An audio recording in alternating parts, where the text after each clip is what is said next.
Donc, je vais vous parler d'un sujet que beaucoup détestent, mais moi, j'adore. Ça me passionne, c'est la prospection. Ça a l'air con d'avoir comme passion la prospection, mais désolé, hein, c'est la mienne. J'avais préparé une petite question sur la prospection.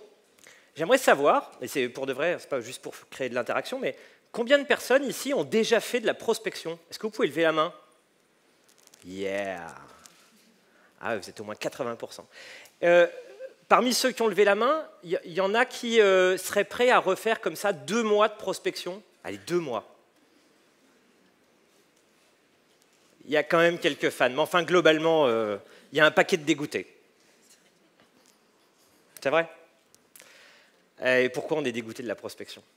C'est un peu la façon dont on l'a faite, quand même, non? J'en profite aussi, puisque ce n'est pas souvent que j'ai 200 dirigeants qui m'écoutent, et donc vous avez... combien ont des équipes de prospection qui passent plus de 30 calls par jour, par exemple? OK.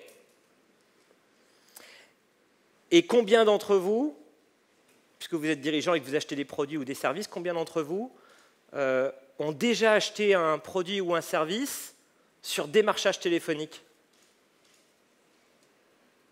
Parce que si vous répondez les deux, il y a un petit côté schizophrénie.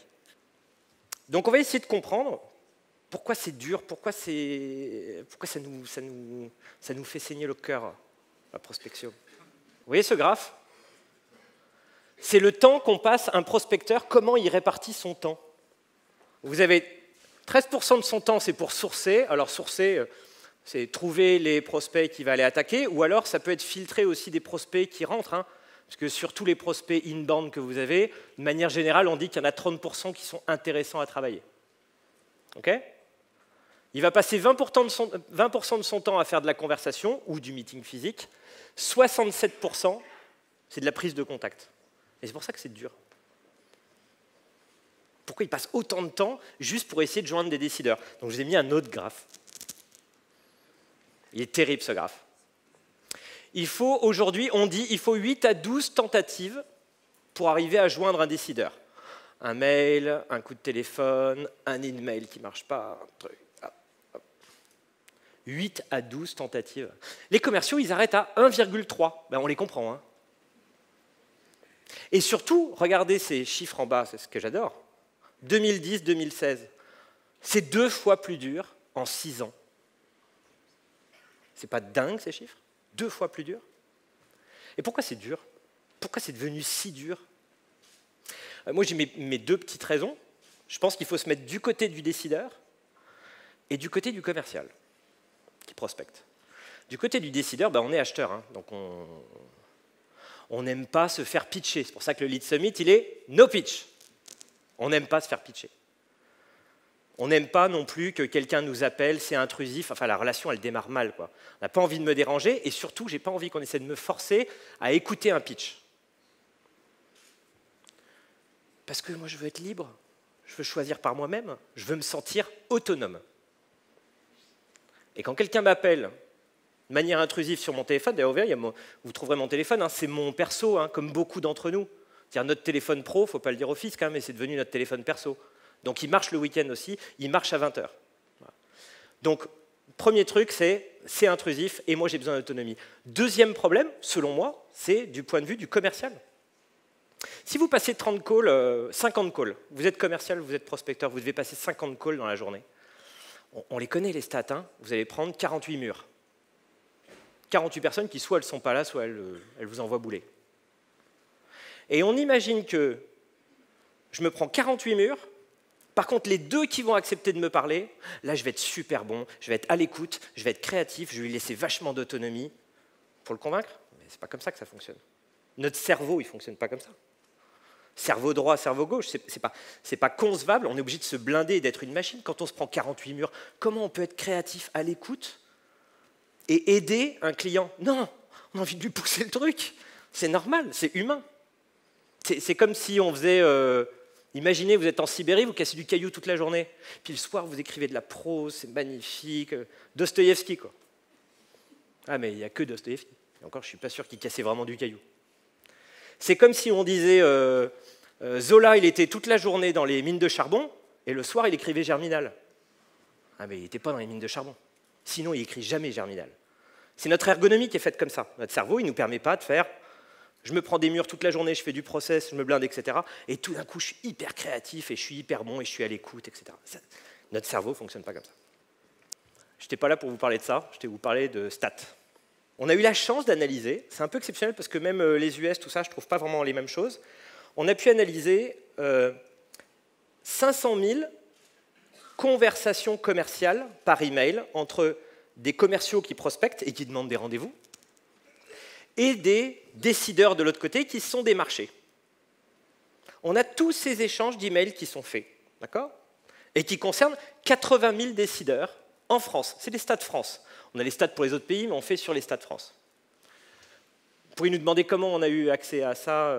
Est-ce que c'est la NSA? Non, pas du tout. Hein, c'est avec notre solution. Qu'est-ce que ça fait, écosystème? Je ne vous le dirai pas. C'est no pitch. Okay. Donc, 80 000 décideurs. 25% sont des DRH, c'est les plus prospectés aujourd'hui, avec devant les DSI, les directions marketing, les DG, les managers de BU, les DAF, etc. etc. 80 000, on a un bel échantillon. Quels secteurs d'activité sont les plus démarchés en France? La high-tech, les biens de consommation, l'industrie, la finance, les services aux entreprises, loisirs, médical, etc. OK, très bien. On peut se demander, quand on a vu ces personas, j'adore cette photo, elle représente bien les personas. Vous avez trouvé où était le DAF et où était le PDG ou pas? On sait que le persona, c'est la clé. On sait que c'est la clé. Enfin, en général, on doit construire son cycle de vente. On a vu ensemble, il faut faire ses messages marketing, comment le provoquer, etc., le séduire. Mais on construit son organisation commerciale. Quel type de marketing je fais? D'abord, est-ce que je fais de l'inbound? Est-ce que je fais de l'outbound? Comment je vais le contacter? Comment je vais le trouver et capter son attention? Est-ce que je fais, Fanny nous a expliqué les SDR, par exemple, les équipes qui sont là que pour qualifier et des équipes de closing à côté? Il n'y a pas de réponse, ça dépend de votre persona. Et puis en plus, la difficulté, c'est que le DRH d'une boîte de 30 personnes, il n'a rien à voir en termes de psychologie avec le DRH d'une boîte de 500. Donc on a besoin avant tout de travailler son persona. Et tout le monde se dit, combien de personnes pensent que son persona il est super dur par rapport aux autres? Oh. Il n'y a que vous qui pensez que votre persona est super dur. De manière générale, on part tous du principe que notre persona est super dur, et plus dur que les autres. Bah, si, le plus dur déjà, c'est qu'on peut se démarquer, puisque ça veut dire que les autres ils galèrent pour arriver à le joindre. Voilà. Et on va voir comment ils répondent, les personas. Parce que donc on a ces échanges d'emails, puis on a analysé, est-ce que les gars, ils répondent? Et est-ce que les gars, ils répondent en plus? Est-ce qu'ils lisent déjà les messages? Et est-ce qu'ils répondent?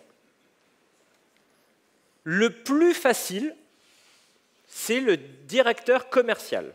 Le manager de BU, le PDG, la direction marketing, etc. etc. Okay. Donc on a vu effectivement, alors souvent, c'est pas un commercial, il ne fait pas un email, on sait, il en envoie plusieurs. Parce qu'en fait, faire de la prospection, c'est un peu comme, j'aime bien cette analogie, c'est un peu comme, vous voulez partir au ski, et vous allez partir au ski un samedi à 11h. Vous savez, hein, vous allez y arriver au ski. Hein. Le problème, c'est que ça va vous prendre 10 heures pour arriver à la station, vous aurez égorgé un enfant, et vous aurez divorcé. Et vous y arrivez. Mais les commerciaux, souvent, ils sont malins. C'est instinctif, un commercial. C'est une de ses premières qualités, c'est qu'il est instinctif. Donc lui, il le sait qu'il ne faut pas partir le samedi à 11h, qu'il faut rouler la nuit, qu'il faut partir la veille, qu'il faut prendre les petites routes avec un GPS, etc. Il le sait. Donc il est super créatif. Il le sait, il automatise, il fait des templates d'email, il automatise tout ce qu'il peut. Voilà. Et donc il en envoie plusieurs. Donc là, on analyse toute la conversation qui a pu être faite. Donc peut-être qu'il a envoyé 2 mails, 3 mails, 4 mails, 5 mails, il a appelé, etc. Voilà comment ça réagit. On a des bons taux de réponse quand même. On va rentrer un petit peu dans le détail. Les secteurs d'activité, j'aime bien cette stat. Vous savez, on nous dit toujours que le public, c'est ce qu'il y a de plus dur à prospecter. Mais ce graphe, il vous dit, c'est l'inverse. Prospecter le public, c'est ce qui marche le mieux. Vous avez entendu cette histoire que le public, c'était ce qui avait de plus compliqué? Mais c'est pas vrai. C'est pas vrai. Comme les PDG, hein, si on revient avant, regardez les PDG, ça répond vachement bien. Secteur public, ça répond super bien. En moyenne, sur les tentatives, les commerciaux qui demandent des rendez-vous à des décideurs, 68% des décideurs lisent au moins un message. On n'est pas dans les mailings HTML, hein. Pas du tout. Hein. 28%, bah oui, les commerciaux, ils envoient des emails textes, ils l'envoient depuis leur messagerie. 28% vont répondre. Et on peut même analyser ensuite la qualité de la réponse, et, oui, je ne suis plus dans la lumière, et 43% sont des réponses positives. Je vous laisse réfléchir à ces chiffres quand même, parce que je pense que ça change de pas mal de chiffres qu'on a pu voir jusque-là. C'est pas si dur en fait, quand ils sont malins instinctifs, parce que la ténacité, ça paye. Regardez, là, c'est email numéro 1, 2, 3, jusqu'à la 8e relance. Regardez le taux de réponse selon la position de la relance. Email numéro 1, 22% de taux de réponse. Il demande un rendez-vous. Okay, 16%, 14%. Au 4e email, il y a encore 16% de chance d'avoir une réponse au 4e email. Alors pourquoi on n'en envoie qu'un et qu'on laisse tomber à 1,3 ? Vous allez me dire, oui, mais ça répond pour me dire, mais arrêtez de m'envoyer des mails, c'est insupportable. En fait, non. Ça répond super positivement. Ça, c'est le taux de réponse positive. Hein, sur 100 réponses, combien sont positives selon la position de la relance. OK ? 54%, 65%, 65%. J'avoue, au 6e, vous avez quand même 80% ceux qui répondent qui disent « laissez-moi tranquille ». Mais si on regarde, il n'y en avait quand même pas beaucoup au 6e. Hein. OK ? Et ça remonte. Donc la ténacité, le décideur, si c'est bien fait, le décideur, il répond et il vous donne un rendez-vous.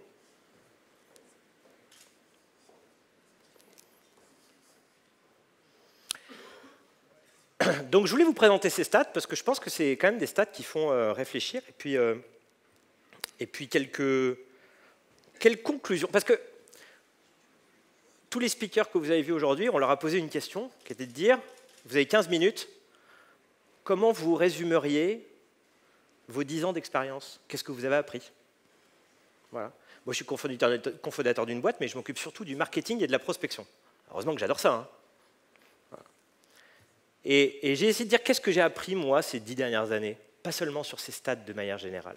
Mais je pense que ça résume un peu aussi tout ce qu'on s'est dit, je pense, aujourd'hui. Première chose, c'est qu'il faut tout reprendre du persona.